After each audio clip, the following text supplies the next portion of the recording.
anggap saja semua daging yang di pasar itu adalah daging yang dari positif PMK. Makanya kalian harus melakukan treatment di rumah seperti ini. Sebenarnya tuh cara mengolah dagingnya tuh yang tepat tuh seperti apa sih?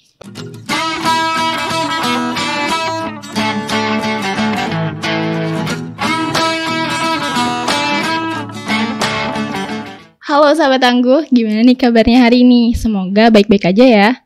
Nah, perkenalkan, saya Aya yang akan duduk santai untuk ngobrolin PMK bersama sahabat tangguh dimanapun berada. Jika sebelumnya Dusun PMK telah membahas terkait dengan PMK bersama salah seorang peternak yang sudah survive nih di masa-masa PMK kemarin.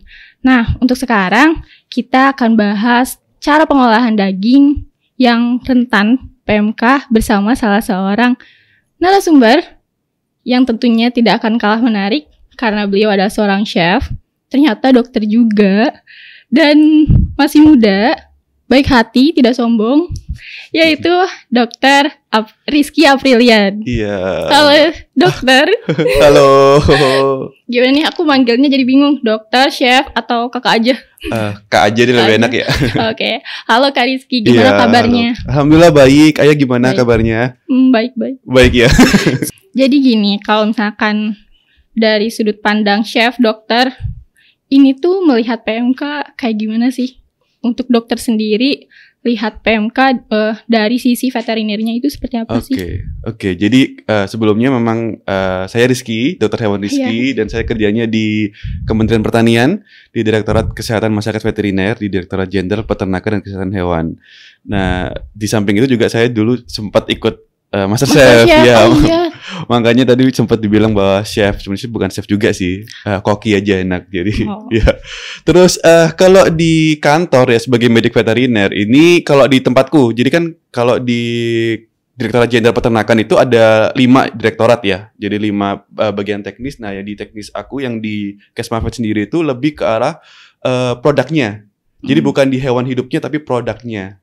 Nah, jadi oleh karena itu tugas utamanya adalah gimana caranya daging, susu atau semua olahan yang ada dari sapi atau hewan-hewan ternak lainnya yang peka itu aman ketika dikonsumsi oleh masyarakat. Amannya di sini bukan ke arah manusianya, tapi aman untuk hewan peka lainnya. Jadi itu yang poin pentingnya sebenarnya di situ. Wah, ternyata mulia sekali ya. Nah, kalau misalkan bahas-bahas tentang PMK nih. Kalau misalkan Kak Rizky sendiri yang ada di followersnya atau tetangganya itu gimana sih? Pernah nggak sih kayak iri sih ternyata orang-orang pada nanya juga ya sama PMK, ternyata orang-orang juga pada khawatir ya karena PMK gitu. Pernah nggak sih?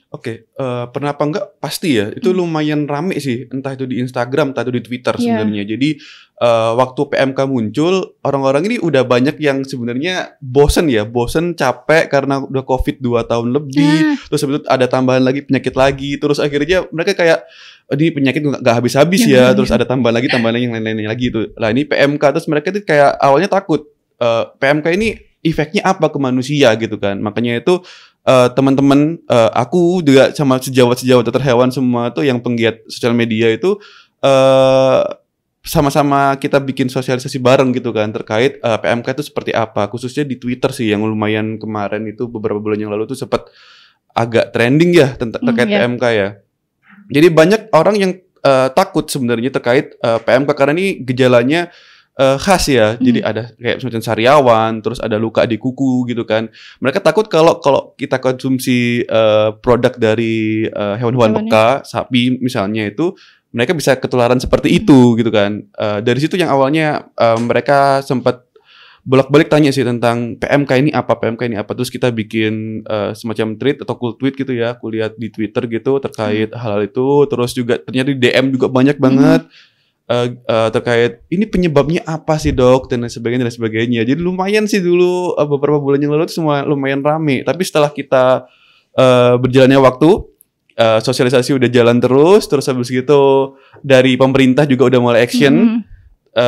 Jadinya orang-orang udah pada sedikit banyak udah mulai paham nih tentang PMK seperti apa. Jadinya mereka udah tahu kalau ternyata PMK itu nggak berbahaya ke manusia, tapi berbahayanya adalah ke hewan peka. Gitu. Nah, kalau misalkan dari yang tadi dibahas nih, kita sempat mungkin sahabat tangguh di rumah juga ada yang belum tahu nih, Kak, kalau misalkan PMK itu disebabkan oleh apa sih? Nah, ya, jadi sebenarnya kita tuh udah pinter sih, karena kita ini sarjana Benar. COVID. Jadi Benar, udah tahu benar. tentang apa itu virus dan sebagainya. Jadi kalau PMK ini sebenarnya sama seperti COVID. Jadi asal muasalnya adalah dari tersangkanya adalah virus.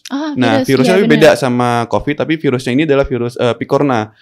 Yang bedanya adalah yang paling kentara adalah dari selubungnya. Kalau corona kan ada selubung lemaknya. Kalau yang di ini si PMK ini nggak ada. Jadi makanya itu dengan cuci pakai deterjen aja itu nggak cukup untuk membunuh PMK. Jadi ada disinfektan khusus yang memang bisa membunuh si PMK. Makanya itu tapi karena masyarakat Indonesia udah pada pinter nih karena lulusan sarjana COVID tadi itu, jadi lebih gampang sih ketika kita ngasih pemahaman terkait bagaimana PMK, terus apa yang harus dilakukan dan sebagainya, itu mereka lebih paham gitu. Nah, PMK ini menyerang ke hewan-hewan peka yang tadi, hewan-hewan yang berkuku belah seperti sapi, kambing, domba, terus rusa, babi juga, terus juga beberapa hewan-hewan hewan wild animal. Seperti kalau di kita tuh ada unta juga termasuk kalau di kebun binatang ya. Itu juga peka di situ. Jadi dan lagi kita bisa harus bilang itu adalah tidak berpotensi zoonosis atau tidak bisa menular ke manusia. Nah, cuma manusia bisa ditersangka untuk sebagai sumber penularan ketika PMK itu tadi. Wah, manusia bisa menjadi agen yang membawa virusnya seperti itu ya, Dok? Ya, Kak. Nah, kalau misalkan manusia bisa menjadi agen nih.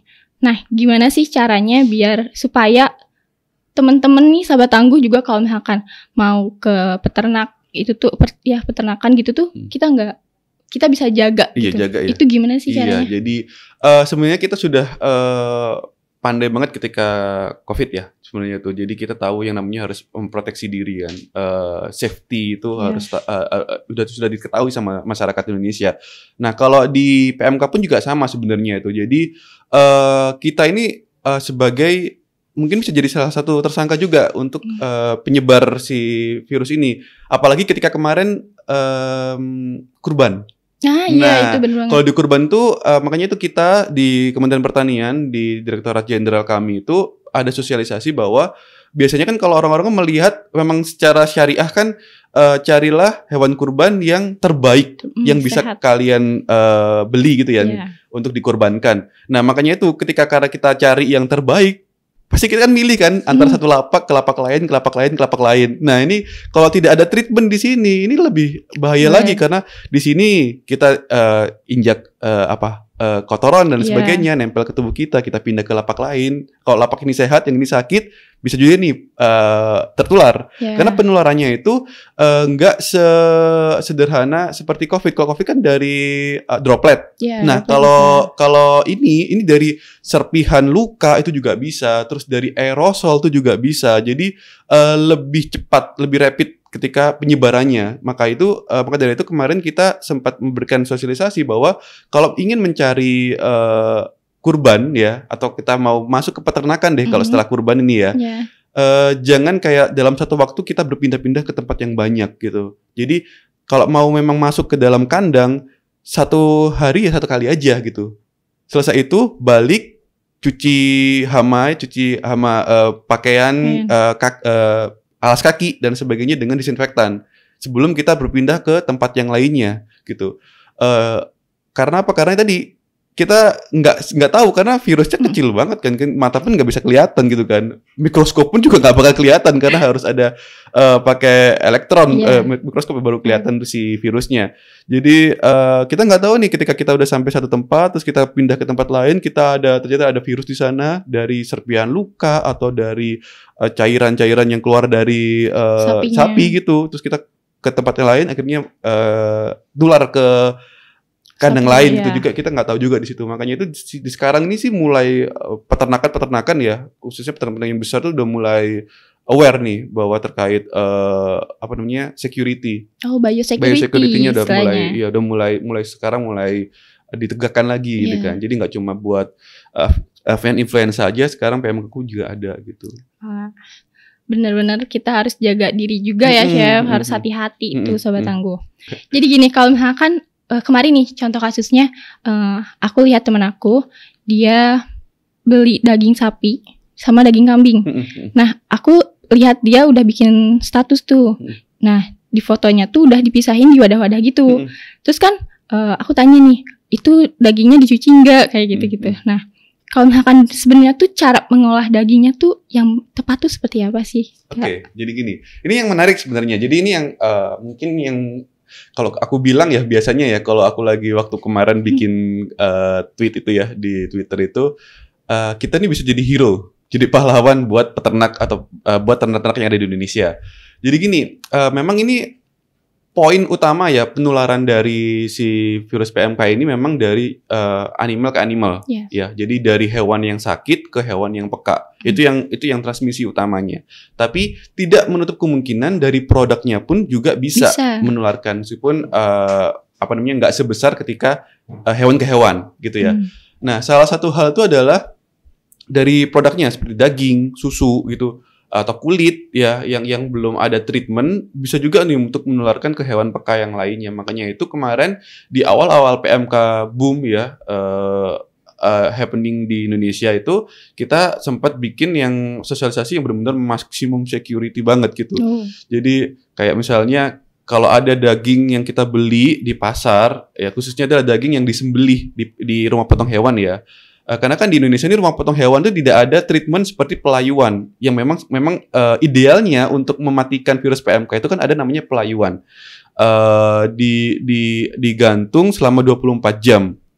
Ya, untuk menurunkan pH karena pH dagingnya karena si PMK itu bakal mati virusnya ketika pH-nya di bawah 6. Nah, cara untuk menurunkan pH itu adalah dengan cara dilayukan dagingnya, di aging. Kurang lebih 24 jam di suhu yang dingin. Nah gitu. Nah karena di Indonesia belum ada fasilitas itu karena preferensi juga nih masyarakat Indonesia sukanya adalah daging yang hangat dibandingkan daging yang dingin gitu kan. Jadi kalau di pasar makanya orang-orang sukanya karena daging hangat jadinya nggak ada treatment tuh yang namanya pelayuan. Nah salah satu yang bisa dilakukan sebenarnya untuk masyarakat adalah sesuai dengan sosialisasi kita sebelumnya. Kalau udah sampai di tangan konsumen, nggak perlu untuk dicuci terlebih dahulu. Ya, apalagi kalau rumahnya masyarakat ini yang dekat dengan peternakan. Dan secara sanitasi ya, jadi secara irigasi dan sebagainya masih buruk gitu kan. Jadi air cucian daging bisa mengalir langsung ke peternakan, itu juga yang takutnya bisa menularkan ke hewan peka. Meskipun kita nggak tahu nih dagingnya ini dari hewan yang rentan. Iya. Maksudnya dari daging yang terinfeksi PMK apa enggak kita nggak tahu kan karena sudah bentuknya sudah daging dan kita nggak tahu ini daging PMK apa enggak ada kelihatan dari bentuknya gitu kan. Makanya itu kemarin kita kayak bilangnya adalah anggap saja semua daging yang di pasar itu adalah daging yang dari positif PMK. Makanya kalian harus melakukan treatment di rumah seperti ini. Ini semacam tadi yang aku bilang maksimum security gitu ya. Jadi kita maksimalkan karena potensi pun meskipun sekecil apapun tetap ada. Jadi nggak perlu dicuci ketika kita beli daging di pasar. Masukkan ke kulkas, di chillernya selama 24 jam. Kita anggap dengan cara menyimpan di kulkas itu adalah semacam pelayuan untuk menurunkan pH untuk di bawah 6. Nah, selama 24 jam di kulkas, baru silakan untuk diolah sedemikian rupa. Mau dipotong-potong masukkan ke freezer, bisa. Atau langsung diolah juga bisa. Atau kalau nggak mau disimpan di chiller, bisa langsung dimasak. Langsung rebus aja minimal 30 menit di air yang mendidih. Itu sudah mati sebenarnya untuk virus PMK. Ada menitnya nggak itu? Iya, 30 menit. 30 menit. 30 menit minimal gitu kan. Apalagi kalau kita lihat nih resep-resep yang ada di Indonesia, menu-menu Indonesia kan pasti lebih dari 30 menit untuk memasak daging. Seharusnya kalau mau dimasak rendang, mau masak sop segala macam itu daging yang kita konsumsi sebenarnya nggak ada potensi untuk menularkan PMK ke hewan peka lainnya gitu. Jadi ada itu juga. Jadi harus lebih teliti juga ya kalau mau masak. Tapi ini lagi poinnya jadi poin penting buat teman-teman yang ada di rumah semua ya. Lagi-lagi PMK tidak menular ke manusia. Jadi kalian nggak perlu takut, nggak perlu parno abis bahwa dari kalian konsumsi daging itu kalian bisa ketularan karena PMK. Jadi bukan ke arah manusianya, tapi lebih ke arah bagaimana kita mengamankan peternakan Indonesia dari PMK ini dengan cara ya tadi aku sampaikan gitu kan. Jangan sampai kita nih sebagai manusia jadi tersangkanya untuk menularkan ke hewan peka gitu. Oke, Kak. Nah, kalau misalnya tadi sempat disebut juga kalau misalkan kita nggak tahu nih daging yang udah dipegang sama kita ini itu ada dari hewan PMK atau bukan. Nah, sebenarnya tuh ada nggak sih perbedaan fisik dari yang terkena PMK atau enggak, atau warnanya berubah atau teksturnya gimana gitu? Enggak. Nah, itu makanya itu nggak ada perubahan kalau dari segi daging ya. Karena daging ini kan udah berbentuk potongan dan sebagainya. Nggak ada. Karena kalau dari gejala PMK pun juga lepuhan di lidah. Kalau daging yang dijual di pasar adalah daging lidah ya, kita tahu nih ada semacam sariawan di lidahnya mungkin bisa kelihatan. Tapi kalau untuk daging ya, bentuknya daging yang udah merah daging itu kayak nggak bakal kelihatan kalau itu dari daging mana. Makanya itu kemarin kita bilang, pokoknya kalau kita beli di pasar, anggaplah saja itu adalah daging yang dari hewan yang kena PMK gitu. Oke. Nah, kalau misalkan dari Kak Rizky sendiri nih, resep andalan yang entah itu daging sapi, kambing, itu lebih suka yang seperti apa? Oke. Kalau ini sih kok tergantung ya. Kalau aku ini kan di Jakarta ini kan kalau untuk pribadi ya, untuk aku masak di rumah itu aku suka itu yang lebih cepat ya. Prosesnya yang cepat, nggak perlu proses yang lama. Jadi aku lebih malas kalau masak rendang gitu yang butuh waktu sampai 2 jam, 3 jam gitu kan. Jadi aku pasti masak itu yang lebih cepat. Jadi dengan cara memperkecil ukuran dari si dagingnya. Jadi aku lebih suka pakai daging giling. Oh, daging daging karena itu lebih cepat kan prosesnya, atau daging yang tipis-tipis yang bentuknya tipis ya, kayak daging sukiyaki atau daging yang untuk kayak short plate dan sebagainya itu lebih cepat proses masaknya karena biar di dapur tuh nggak terlalu lama. Beda halnya kalau ketika aku sebagai seorang koki ini, kalau lagi ada disuruh demo atau apa, tergantung dari request dari penyelenggara dong pastinya. Kalau memang maunya bikin yang daging utuh dan sebagainya ya pastinya ya mau nggak mau harus praktekkan itu. Tapi kalau untuk sendiri sih pengen yang cepat sih. Yang cepat langsung ya. Apalagi itu udah sterilisasinya juga udah baik gitu ya. Apalagi kaleng-kaleng kayak gitu. Nah, tadi aku sempat lupa nih Kak, kalau misalkan dari tadi kan aku sempat ingat juga Kakak sempat nyebut kalau misalkan lidah yang di pasar kayak gitu kelihatan. Nah, emang bagian hewan apa aja sih yang nggak boleh kita makan, yang nggak boleh kita sentuh gitu? Oke. Kalau bagian hewan mana yang nggak boleh kita makan, nggak ada sebenarnya. Iya, sebenarnya nggak ada yang nggak boleh kita makan. Karena tadi balik lagi, karena kalau di manusia aman. Meskipun itu lidah yang tadi udah tergantung mazhabnya untuk halal ya, terkait halal ya. Kalau kalian jijik ya jangan dimakan gitu kan, karena kalau udah jijik pasti udah haram kan. Nah, tapi kalau kalian nggak jijik, karena selama udah diolah seharusnya itu udah aman, udah oke untuk dimakan ke manusia. Jadi ingat gini, jangan seperti COVID kemarin, karena kalau di awal-awal COVID ini yang hal yang menurut aku sempat lucu sih sebenarnya kalau masyarakat Indonesia itu, karena saking takutnya sama COVID harus pakai masker. Jadi mereka fokusnya adalah pakai masker biar nggak ketularan COVID. Tapi ketika dia naik motor di jalanan, maskernya pakai tapi helm nggak pakai. Jadi kan aneh nih. Ini sama juga ini, sama seperti PMK juga ini. Jadi jangan sampai mereka mikir bahwa takut kena penyakit PMK, meskipun padahal PMK nggak kena ke manusia. Jadi mereka mengeliminir penyakit-penyakit lain yang bisa dimungkinkan dari si daging ini ke manusia, misalnya kayak salmonella kalau memang hygiene-nya jelek ya, atau ada E. coli juga kalau hygiene sanitasinya ketika memproses si daging ini jelek itu ya. Yang mereka eliminasikan. Padahal ini yang penting juga. Jadi bagaimana yang namanya itu dapur sehat ya. Dapur sehat itu harus benar-benar dilakukan meskipun itu ada apa nggak ada PMK. Misalnya dapur sehat seperti ini. Pernah tahu nggak kalau pernah baca nggak Ayah? Kalau sebenarnya dapur di tiap rumah tangga itu wajib punya talenan. Ini hal simpel ya, talenan cutting board itu lebih dari 1.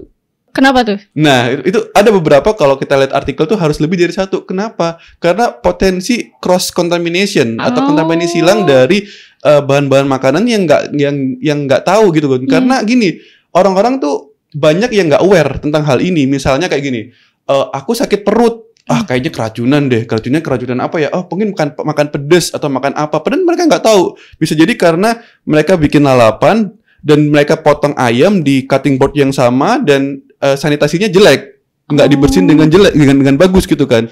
Jadi yang namanya itu bakteri E. coli, salmonella yang harusnya ini nggak boleh kontaminasi ke lalapan, akhirnya ke lalapan. Jadi mereka makan lalapan yang ada bakterinya. Nah, ini hal yang nggak ada, makanya itu beberapa artikel, beberapa sumber itu menyebutkan bahwa paling nggak tuh di rumah tangga itu punya lebih dari satu yang namanya cutting board atau talenan. Jadi yang satu untuk yang siap makan, yang satu untuk produk yang ini raw material atau materi yang mentah seperti daging dan lain sebagainya, agar tidak ada cross contamination. Nah, ini yang luput orang-orang. Hal yang seperti itu luput. Jadi jangan sampai fokusnya PMK ini kayak COVID kemarin gitu kan. Yang penting masker, pasti kita nggak kena COVID. Padahal penyakit-penyakit lain ada, DBD masih ada. Terus kalau kecelakaan nggak pakai helm lebih fatal lagi daripada cuma nggak pakai masker kan. Nah, sama PMK ini juga. Jadi jangan sampai karena PMK nggak nular ke manusia, jadi mereka mengeliminasi, nggak peduliin tentang potensi yang lainnya. Padahal lainnya juga ada. Jadi tetap yang namanya masak dengan matang itu juga penting. Terus sumber dari daging dari mana atau produk hewan dia dapatnya dari mana juga penting. Harus tahu gimananya handling ya. Jadi dari mereka beli di pasar, beli di swalayan, daging, susu, telur dan sebagainya itu ketika masuk ke rumah, gimana treatment mereka itu juga penting. Banyak hal yang memang harus mereka pikirkan di samping terkait tentang PMK tadi. Gitu. Bener-bener, aku juga baru tahu sih Kak, kalau misalkan talenan itu harus lebih dari satu. Sebenarnya kalau di rumah aku ada lebih dari satu, tapi yang dipakai ya itu dulu gitu. Kalau kotor baru ganti. Jadi kayak gitu mulai sekarang kan udah tahu nih Ayah. Jadi harus tahu nih, ini talenan khusus untuk sayur dan buah, yang ini khusus untuk daging-dagingan. At least ada 2, minimal ada 2 gitu. Lebih bagus lagi kayak sayur sendiri, buah sendiri, daging ayam sendiri, daging sapi dan sebagainya. Tapi itu kayak kalau aku bilang itu sesimpel cutting board itu adalah investasi ibu-ibu di rumah untuk menjaga kesehatan keluarganya. Keluarga di rumah, ya benar-benar. Oke. Jadi gini, kalau misalkan dari Kak Rizky sendiri nih, kan tadi juga sempat dengar kalau misalkan ternyata teman aku juga dia belum tahu kalau misalkan ternyata si daging itu nggak bisa langsung dimasak, harus nggak bisa langsung, ya kita harus nggak boleh dicuci dulu kayak gitu-gitu. Nah, mungkin Kak Rizky bisa ingetin sahabat tangguh nih, gimana sih kita seharusnya nggak usah takut kalau makan untuk makanan kayak gitu, tapi kita harus berhati-hati. Mungkin ada pesan lagi mungkin. Oke. Aku repeat lagi kayaknya hal yang penting yang bisa dilakukan oleh kita sebagai masyarakat Indonesia terkait PMK ini. Jadi seperti yang aku tadi bilang, transmisi utamanya memang dari hewan ke hewan. Dan kalau dari produk ke hewan itu memang potensinya sangat kecil. Tapi tidak menutup kemungkinan juga bisa nular nih dari produk hewan ke hewan peka. Nah, oleh karena itu kita bisa kok sebagai pahlawan nih, meskipun kita cuma di rumah doang ini, cuma masak doang, tapi bisa jadi pahlawan untuk peternakan kita. Jadi terlebih di teman-teman masyarakat Indonesia yang tinggalnya di pedesaan, yang dekat dengan yang namanya hewan ternak. Jadi kalau kalian beli daging di pasar yang dipotong di rumah potong hewan, jadi itu kuncinya ya, yang dipotong di rumah potong hewan, yang dagingnya adalah daging segar hangat, yang belum ada proses pelayuan, itu sebisa mungkin jangan untuk dicuci. Langsung kalau mau di bagusnya adalah masukkan ke chiller. At least ada 2 nih sebenarnya keuntungan yang tadi aku belum sebutkan. Yang pertama memang untuk menurunkan pH sehingga virus PMK mati. Yang kedua, jadi proses pelayuan ini sedikit ilmiah, sedikit ilmu pengetahuan banget ini. Jadi kalau habis mati itu ada yang namanya rigor mortis. Pernah dengar nggak rigor mortis atau kaku mayat? Kayak kalau kita lihat ada jenazah yang mati baru mati ya. Biasanya kan agak kaku kan. Nah, itu namanya proses rigor mortis. Pun sama nih di hewan-hewan ternak, di sapi pun juga ada. Nah, dengan cara gimana rigor mortis itu lewat? Rigor mortis lewat itu adalah sekitar 24 jam. Jadi setelah kematian 24 jam, daging itu yang awalnya kaku bakal lebih lunak. Nah, dari lunak ini makanya ketika diolah nanti bakal lebih empuk. Nah, caranya gimana? Dengan cara kalau kita beli di pasar, itu sebenarnya kan potongnya baru mungkin jam 2, jam 3-an pagi kan. Dijualnya jam 6 pagi di pasar, jadi masih 3 jam doang nih. Belum, proses rigor mortisnya masih ada. Jadi harus nunggu 21 jam lagi biar si rigor mortisnya lewat. Jadi makanya itu, pernah notice nggak kalau Ayah masak daging, terus karena beli di pasar, terus dagingnya nggak dimasak terlalu lama, jadinya masih alot. Nah, salah satu hal penyebabnya adalah karena rigor mortisnya belum kelewat. Nah, dengan cara kita masukkan ke chiller, selama 24 jam selain untuk mematikan virus PMK juga untuk membuat proses rigor mortis itu Lebih cepat. terlewat sehingga daging lebih empuk. Nah, jadi ketika kita olah daging setelah keluar dari chiller itu bakal lebih empuk jatuhnya. Nah, jadi ada dua nih, paling nggak ada dua keuntungan yang bisa kita dapat ketika kita setelah beli daging di pasar kita masukkan ke chiller, membantu sebagai pahlawan karena ikut untuk mematikan virus PMK. Yang kedua adalah membantu kita dalam mengolah pangan, jadi daging lebih cepat empuk karena proses rigor mortisnya udah kelewat. Yang kedua juga ini terkhusus untuk yang sanitasinya jelek ya. Misalnya kalau di masyarakat pedesaan nih, misalnya kalau yang dari dapur langsung aliran airnya langsung ke lingkungan tanpa ada apa sih namanya itu ya yang penampung air, penampung limbah dan sebagainya gitu. Kalau mungkin kalau di perkotaan mungkin ada ya, kalau di perumahan ya. Kalau di masyarakat pedesaan nggak ada. Ini jadi semua hal yang pembungkus daging, terus habis gitu air cucian daging dan sebagainya itu jangan langsung masuk ke aliran air. Tapi jadi bungkus itu sebaik mungkin adalah didisinfeksi dulu. Nah, tadi aku belum sampein. Jadi nggak cuma deterjen aja, karena deterjen tuh nggak bisa matiin virus PMK karena PMK tadi nggak ada selubung lemaknya. Jadi yang bisa cara mematikan virus PMK itu adalah dengan disinfeksi. Disinfektannya adalah salah satunya adalah misalnya cuka. Cuka itu bisa untuk mematikan virus PMK. Yang kedua itu adalah pemutih pakaian. Sodium hipoklorat apa aku lupa namanya. Punya pemutih pakaian. Itu bisa untuk mematikan virus PMK. Dua inilah paling nggak yang sangat pasti ada di rumah kan. Nah, jadi bisa dimanfaatkan itu untuk misalnya kantong kresek atau kantong plastik dan sebagainya, sebelum dibuang alangkah baiknya untuk didisinfeksi dulu sebelum masuk ke lingkungan untuk mematikan si virus PMK itu tadi. Tuh, jadi ada dua hal tuh yang bisa dikerjakan masyarakat ya. Meskipun tadi aku bilang lagi, aku ingetin lagi ya, potensi untuk dari produk hewan ke hewan pekan memang kecil, tapi kita tidak menutup kemungkinan kalau itu bakal juga menularkan. Gitu. Wow, hari ini aku dapat informasi banyak banget hal baru untuk sahabat tangguh di rumah yang udah nyaksiin hari ini podcast ini. Mungkin juga kaget ya, Kak. Nah, kalau untuk Dusun PMK saat ini, aku mau bilang makasih banyak. Sama-sama. Kak Rizky udah datang. Sama-sama. Ngasih informasi, ngasih ilmunya, berbagi ilmu sama kita nih sahabat tangguh. Nah, terima kasih Kak Rizky. Kita tutup acara ini. Gimana sahabat tangguh? Udah dapat informasi apa aja nih? Semoga bermanfaat ya ilmunya. Nah, jangan lupa untuk like, comment, subscribe. Dan yang belum nonton Dusun PMK sebelumnya bisa langsung cari aja di BNPB Indonesia.